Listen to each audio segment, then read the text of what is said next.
What's up, broadcasters? Welcome back to another exciting episode of Branding Banter. My name is Jeff Franklin, National Accounts Manager with Headwear USA. I'm Meg Rover, Director of Sales over at Performa.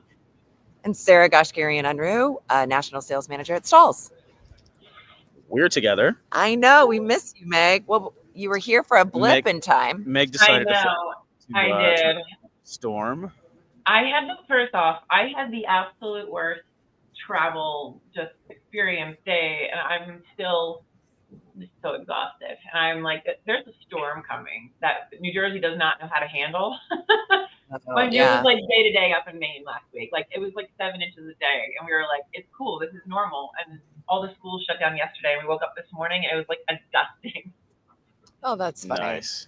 But it's still snowing. It is supposed to snow all day and until tomorrow, so it's fine. The kids probably. Is this your first snow? In New Jersey, yeah.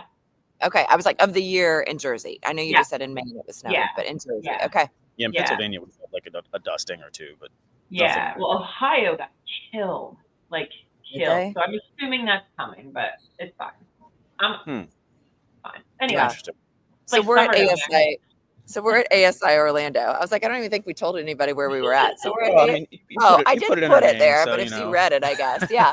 So we're at ASI Orlando. So that's hence the talk of getting back out of Orlando because of all the storms. So I haven't turned on the news to even see. That's what happens when I travel. I very rarely ever turn on the TV. Yeah. Do you turn the TV on? I don't have time to turn on the TV. Yeah.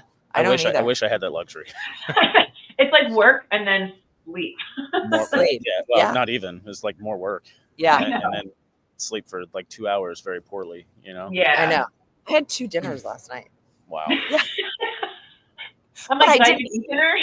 I know. I'm like, did I even eat dinner? But that was like, I didn't have any food. Like, that's what happens is that I had a protein bar and then another protein stick. And then that was it. So I hadn't had any real food, and so hence 2 dinners. So Sarah, where at ASI Orlando are we? So we are in the Stalls booth right now. Oh, can I give props to Jenna real quick? Jenna did phenomenal in her session. Thank you. And her recap. And what was really cool. I know we're going to talk about ASI Orlando, but we'll just talk about the education real quick since that was a really easy segue. At the end of all the education, there was a wrap up, and everyone had about 3 to 4 minutes to talk. And as they were going through, there was about 3 other presenters that we all kind of carried almost the same message. But we all had different ways of telling it, which I thought was very, very awesome. But it almost reiterated to people who showed up and the people who invested in themselves that, listen, you can't be sitting back on your tuchuses anymore. It's really, you have to define your why. You have to be unique. You have to find out your differentiator, and you have to put yourself out there in ways that we haven't done before to stand out in a crowded market. And I just thought that was really interesting, and I was blown away by the personalities and the confidence that exuded from these people. And I'm sitting back there like, oh my gosh, I was just freaking out the whole day. But I was honored to be a part of them. Don't know if I belong there yet, but I was definitely. You did phenomenal. I stopped into your session. You did phenomenal. It was great, and you had a packed room. Like it was standing room only. Whenever I entered the room, so that's so exciting. People were so excited to hear your message. It is. That's awesome. So you did so good. So congratulations. Thank you. I'm refining it. Oh, go ahead, Jeff. I was setting up, Meg, so I'm sorry, it wasn't. It's okay. You can come to see me in Vegas, actually, because I will be in Vegas as well, doing a very similar presentation. I'm going to refine it, obviously, and I'll be talking about the gap analysis, like getting from where you are to where you want to be, and how to close the gap. So that's very exciting, and I'll be talking about Brazilian Jiu-Jitsu and leveling up in belt and how that parallels to business. So I think that was really good because people can kind of see that when I explain the belt levels, and then when I kind of correlate that to where you are in business, it was like an aha moment. But I don't know. My problem is I'm like anal retentive, and I like to be so over prepared. And I was supposed to get in the day before, but because of travel and cancellations and everything, like I was traveling for about 27 hours.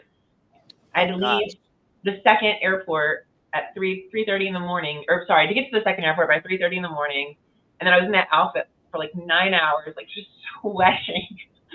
And then I got there an hour and a half before my presentation. So it was like, I didn't really, talk about. Yeah, you were frazzled. Yeah. What's that? I said you were frazzled.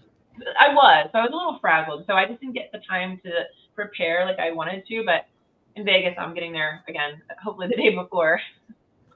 I just think, the goal from behind speaking, whenever like I speak, if one person walked away with some nugget, it's a win, right? And so all that be a room of 150 people, if one person walks away with something that's going to impact their business, then you did exactly what you needed to do. Okay, well then I did my job. So I had a couple people come up to me. You did your job. So congratulations. Yeah. I actually received a really sweet email from somebody. It was like a mother and daughter. The husband was supposed to come, but he was sick for some reason, and they were so inspired by it. And the daughter does a lot of fundraising, and they reached out to me, and they want to set up a meeting afterward. It was just like it touched me, and I'm like, and then they came up to me afterward, like the next day too. So I thought that was really neat. But yeah, what else? Tell me about the rest of the education that you guys might have or may not have seen. Do you guys have any feedback on that? I didn't have a chance to go to a lot of the education. So we also did booth setup that day. So we had our team that was up there educating, which was awesome. For us, heat press and transfers and all of that, it's still kind of new from a distributor perspective. And a lot of people are really curious about, do they bring some of this in-house? Even for them, do they order even what it is that they're going to decorate and then utilize a decorator, even if they're not going to want to heat press in house. And so there's a lot of those things that I think are really important to share for this industry, for us, at least at stalls. The more education that we can have kind of on a drip, then the more educated that then the distributors can get. So that's the one thing that I actually like about the heat presses and the technology that's, that we've made progress in, with DTFs and different transfers and stuff like that, because it's really not a huge difference between like a DTF and a screen print. I mean, there is some, obviously, but I feel like, it really makes it possible for distributors to then get into some of the production side of things and to have that control, rather than just being, like a broker. So it's really cool. People get to take that. Absolutely. I think the biggest one, just from my perspective, like for a distributor that has their own heat press, one of the best and most biggest value adds that they can offer to their clients is they can easily private label effectively and cost efficiently through a heat press. They can private label any of their customers' items. If they just order the heat transfers, have them there, and then they can press them out very quickly, it's an easy way to private label any basic apparel piece. So just something to think about. All the educations, I was shocked to see, like when I first got there, I looked at every education was just packed. At least in the track that I was in, I didn't check the other tracks out, but this was the entrepreneurial essentials track or whatever it was. So it was packed. So it was really good to see people showing up early the day before a big event and really investing in themselves. Like I've never seen that before on that level. But again, I was always on the supplier side and didn't really show up for the education either. So again, that's And that was a Saturday. Yeah. So we did the new product showcase. That's what was next. And so the new product showcase, great turnout for that as well, where we could we highlighted one product, but it's where a lot of suppliers then highlight any of their new products that they have to come to market. So that was very well attended to. It's like an hour that people get to have roundtables, small, intimate conversations that then lead into day one of the show, which was yesterday. Yeah. And honestly, like when we first walked in to do setup, the show floor feels smaller than a little bit of a smaller footprint. So we weren't really sure what we were going to have as far as a show, plus with the impending winter storm. Weather, the entire country. We weren't sure what we were going to have for attendance, but we were absolutely swamped from 10 a.m. when the show floor opened all the way up until probably 2 or 3 o'clock. It was a madhouse. Yeah, I had myself and 4 others in the booth, and there was just a few moments that we didn't have anybody to talk to. So all 4 of us were circulating around the booth, 5 of us, and super busy. So it was good. Yeah. We had really, really good traffic yesterday. I know that there's been some controversy put out there on Facebook in regards to how the day one of the show of just ASI Orlando altogether was, but I missed that controversy. Oh, I saw some other controversy as well. Yeah. I saw a post and, I was reading a lot of the comments and everything. And I think it's really disheartening for me as a supplier, right? Like we also give up our weekends in order to come here, to be here for our customers and clients. And I have to say, when I walked in the door yesterday, like I was game on, right? Like I'm excited to see everybody. It's not, I don't love the fact that it was a Sunday yesterday, but irregardless, like I'm here to represent stalls. You're here to represent Headwear USA. And, we bring our best selves forward for our customers on that day. And so it's really hard whenever somebody puts down some of those efforts. And that's really like. So what were the comments? Because I didn't see them. Does anybody want to mention? Gosh, I don't have any. Or just a recap. Do you remember what it was about? All right, Meg, you got to check because I don't even have my phone looking. near me at all. Yeah. Well, we can talk about the first one. While I'm looking this up, why don't we talk about the other one that we saw? Because I know that was some controversy. I think it was more about the registration aspect of it. Did you guys see that one? I did. I saw that. Somebody had gone online and they had waited to the last minute. And I guess it cost $199 to register. And so they made a very big post about why they didn't think that was okay, I guess. And then everybody replied to it. I think I did hear about that. Yeah. And then it was deleted. But good old Brandon, our friend Brandon, he took a screenshot of it, and someone else was like, "Hey, why did this post get deleted?" And then Brandon's like, "No worries, I got it." Wow. Yeah, it's yeah, I don't know, but it's all bad because like he could have just stopped there. I think that's what the problem was. He could have just stopped with the like, "Hey, it was $199," but I think he started talking about some of the suppliers, and then the suppliers got offended, and I don't know. I'm trying to get to it as quick as possible, but it's slow. It's snowing outside, obviously. It's just hard, like I said. Like we, it's a lot for us, right? Like we're away from family and everything else, and so yes, there might, and we don't control what happens from an ASI perspective or PPAI for that matter as we go into Vegas next week. So, which is crazy. But we show up, right? And so we want for the distributors to understand, what we're bringing to them and the value that it is for us to be here for them. And so it almost disvalues the fact of like that we had traveled so far. We're away from our families to be here for them as customers. So yeah, that's the thing. Like we're away from our families on a weekend, and it's like we're here all together as an industry. Like just you gotta make the best of it. I think running and organizing trade shows, I can tell you the thought process to putting it on a weekend is that people probably complained. They said we can't get work done Monday through Friday if we're at a trade show, and probably enough people complained. They thought, okay, let's move it to a weekend. Like. I will say we talked about it. Look, we said it as suppliers yesterday when we were chatting yesterday, and then I heard it from distributors. It was kind of nice for people to walk around on the showroom floor and to really be engaged and not worry about taking a phone call from work from a customer, taking emails and looking at emails and having to reply to emails. They really could like fully be here. They were fully here. That is for sure. Yeah. Yeah. So it is nice. None of like starting a conversation with somebody and then somebody like, "Oh my God, I'm so sorry. I have to take this call really quick. I've been waiting for this customer to call me back." Yeah. So none of that happened. That's really nice. I remember that. And so yeah, yesterday I walked out to the show floor probably for about 45 minutes. I had a meeting back in my hospitality suite at 11. And I only got to 3 booths because it was so crowded, which was really good. But I was having conversations with people that I haven't seen, and I was like, "Oh no, I didn't even get like 4 feet," and I had to turn back around. So I didn't get to see either of you guys at all, which is crazy. I know we weren't on the top of the list. Yeah. No, I didn't get there. I didn't get there. What row were you guys? Meg's just too special for us now. I know. She's left us in the dust. I didn't even get past the alpha booth, literally. And that's like in the first row. So. Well, I did yesterday. I walked the show floor. I don't know what this goes to. 1,600, 1,700? 16, I think. Yeah. Okay. I got back to my booth. So we're on 1,100. So I basically saw 5 rows yesterday, and that was it. So because of how busy it was. So today I'm hoping to be able to see the rest of the floor, but it's Monday, right? Yeah. So we're all gonna figure out what Monday looks like. I'm interested to see how many people actually left yesterday because of the snowfall coming. Oh yeah, I'm sure. I'm sure there were some people that left. I don't know if it were because obviously a lot of the attendees I think are more regional. There are people that come from all over the place, but there's a lot of Southeast people here, so maybe they're not affected.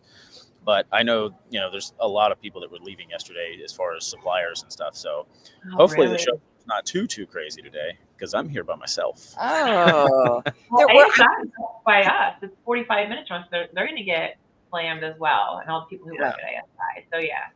From a scans perspective, geographically, like I saw people from North Carolina, from New York. There were some people, Minnesota, Wisconsin. So it definitely wasn't just attended by the Southeast. Yeah, it's not just, but there's a ton of Florida people here. Of course, awesome. yeah, which is awesome. Yeah, it's good that they're all here. Did you guys do the Top Golf last night? Was that no? I didn't know it. Okay. Listen, that is one criticism that I will put out there. Obviously at this show, they used to do, freaking SeaWorld, like they closed down SeaWorld or Universal Studios or whatever. Like you'd get a really awesome gala every year. It was like one of the most looked or sought after things to do at this event.